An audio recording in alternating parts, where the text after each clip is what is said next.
Pencurian yang terekam kamera pengawas ini terjadi di salah satu toko percetakan di kawasan Jalan Ayani 14 Ulu, Kecamatan Seberang Ulu 2, Palembang.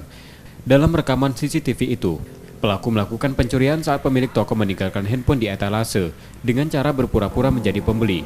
Setelah itu pelaku kabur. Yang ditaruh di dalam etalase itu. Dia yang naruh, Pak? Iya, dia yang naruh.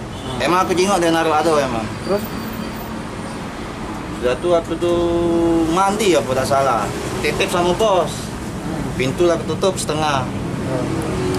Cuman nggak tahu pas ditutup tuh apa mana. Itulah tadi dia datang langsung ngambil. Kita tahunya pas kapan enggak?